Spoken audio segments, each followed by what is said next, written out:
जय माँ दुर्गा। दुर्गा सप्तती 11वां अध्याय प्रारंभ। इस अध्याय में देवताओं द्वारा देवी की स्तुति तथा देवी द्वारा देवताओं को वरदान देना के बारे में जानें। मैं भुवनेश्वरी देवी का ध्यान करता हूँ। उनके अंगों की आभा प्रभात काल के सूर्य के समान है और मस्तक पर चंद्रमा का मुकुट है। वे उभरे हुए स्तनों और 3 नेत्रों से युक्त हैं। उनके मुख पर मुस्कान की छटा छाई रहती है और हाथों में वरद, अंकुश, पास एवं अभय मुद्रा शोभा पाते हैं। ऋषि कहते हैं देवी के द्वारा वहाँ माँ दैत्यपति शुंभ के मारे जाने पर इंद्र आदि देवता अग्नि को आगे करके उन कात्यायनी देवी की स्तुति करने लगे। उस समय अभिष्ट की प्राप्ति होने से उनके मुख कमल दमक उठे थे और उनके प्रकाश से दिशाएं भी जगमगा उठी थी।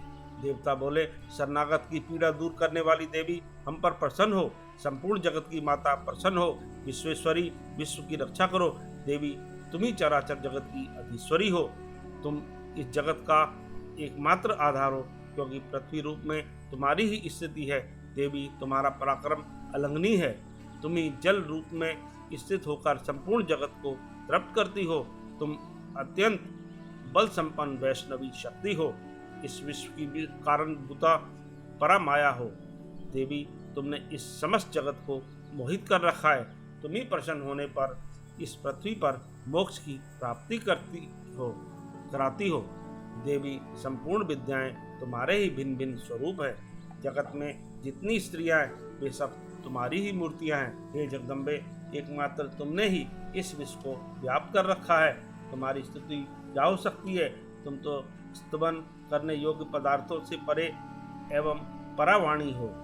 जब तुम सब स्वरूपा देवी स्वर्ग तथा मोक्ष प्रदान करने वाली हो, तब इसी रूप में तुम्हारी स्तुति हो गई।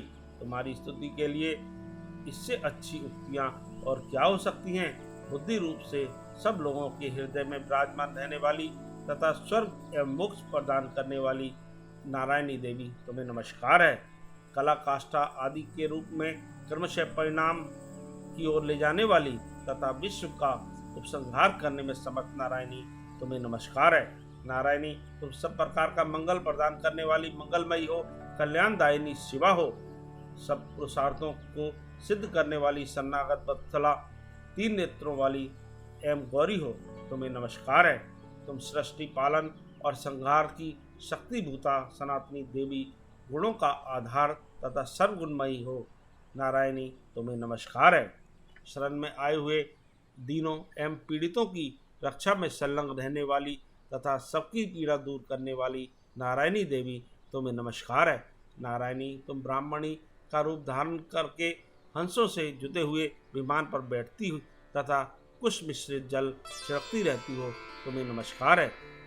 माहेश्वरी रूप से त्रिशूल, चंद्रमा एवं सर्पों को धारण करने वाली तथा महान वृषभ की पीठ पर बैठने वाली नारायणी देवी, तुम्हें नमस्कार है। मोरों और मुर्गों से घिरी रहने वाली तथा महाशक्ति धारण करने वाली कुमारी रूप धारणी निष्पापे नारायणी, तुम्हें नमस्कार है। शंख, चक्र, गदा और धनुष रूप उत्तम आयुषों को धारण करने वाली वैष्णवी शक्ति रूपा नारायणी, तुम प्रसन्न हो। तुम्हें नमस्कार है। हाथ में भयानक महाचक्र लिए और दाढ़ों पर धरती को उठाए 12 रूप धारणी कल्याणमयी नारायणी, तुम्हें नमस्कार है। भयंकर नृत्य स्वरूप में दैत्यों के वध के लिए उद्योग करने वाली तथा त्रिभुवन की रक्षा में संलग्न रहने वाली नारायणी, तुम्हें नमस्कार है। मस्तक पर किरीट और हाथों में महावज्र धारण करने वाली, सहस्त्र नेत्रों के कारण उद्दीप्त दिखाई देने वाली और बत्रासुर के प्राणों का अपहरण करने वाली इंद्र शक्ति रूपा नारायणी, तुम्हें नमस्कार है। शिवदूती रूप से दैत्यों की महती सेना का संहार करने वाली, भयंकर रूप धारण तथा विकट गर्जना करने वाली नारायणी, तुम्हें नमस्कार है। दाढ़ों के कारण विकराल मुख वाली मुंडमाला से विभूषित मुंडमर्दनी चामुंडा रूपा नारायणी, तुम्हें नमस्कार है। लक्ष्मी, लज्जा, महाविद्या, श्रेष्ठा, श्रद्धा, पुष्टि, स्वधा, ध्रुवा, महारात्रि तथा महा अविद्या रूपा नारायणी तुम्हें नमस्कार है।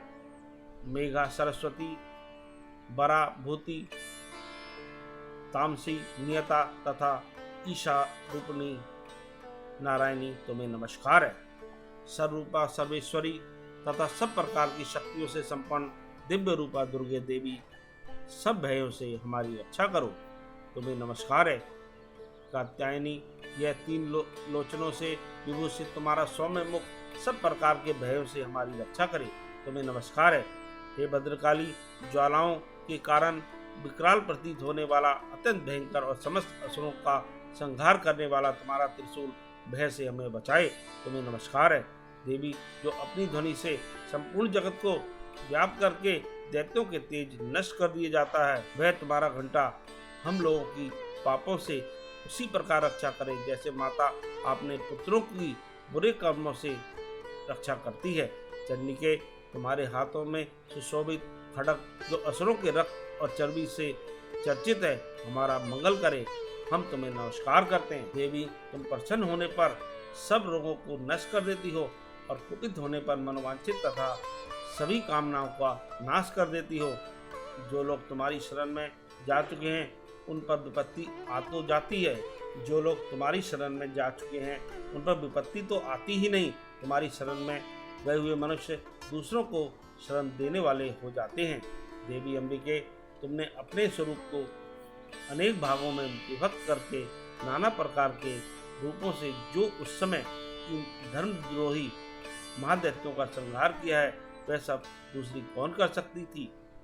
विद्याओं में ज्ञान को प्रकाशित करने वाले शास्त्रों में तथा आदि वाक्यों में तुम्हारे सिवा और किसका वर्णन है, तथा तुमको छोड़कर दूसरी कौन ऐसी शक्ति है जो इस विश्व को अज्ञान में घोर अंधकार से परिपूर्ण ममता रूपी गणेश में निरंतर भटका रही हो।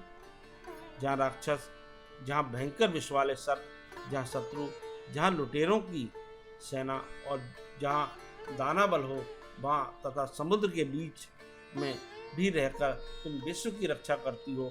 विश्वेश्वरी, तुम विश्व का पालन करती हो, विश्वरूपा हो, इसलिए संपूर्ण विश्व को धारण करती हो।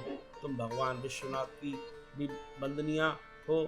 जो लोग भक्ति पूर्वक तुम्हारे सामने मस्तक झुकाते हैं, वे संपूर्ण विश्व को आश्रय देने वाले होते हैं। देवी, प्रसन्न हो। जैसे इस समय असुरों का वध करके तुमने शीघ्र ही हमारी रक्षा की है, उसी प्रकार सदा हमें शत्रुओं के भय से बचाओ। संपूर्ण जगत का पाप नष्ट कर दो और उत्पाद एवं पापों के फलस्वरूप प्राप्त होने वाले महामारी आदि बड़े बड़े उपद्रवों को शीघ्र दूर करो। विश्व की पीड़ा दूर करने वाली देवी, हम तुम्हारे चरणों पर पड़े हुए हैं, हम पर प्रसन्न हो।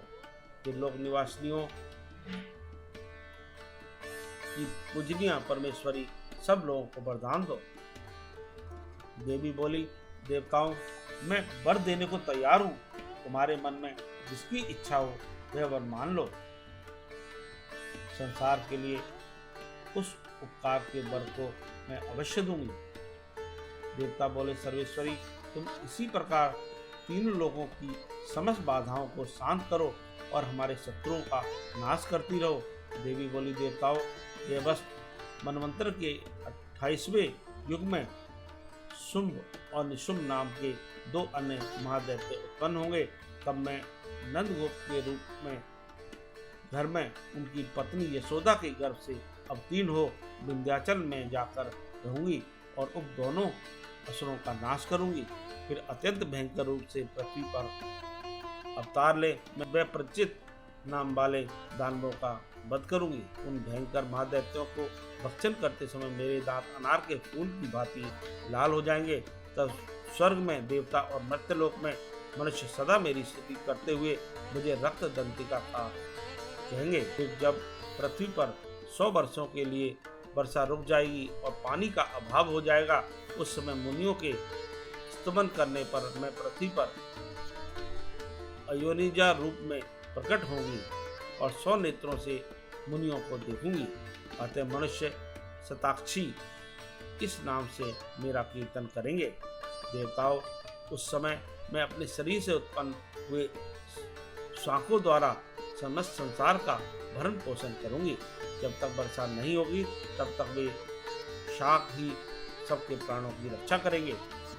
ऐसा करने के कारण पृथ्वी पर शाकंभरी के नाम से मेरी ख्याति होगी। इसी अवतार में मैं दुर्गम नामक महादैत्य का वध भी करूंगी।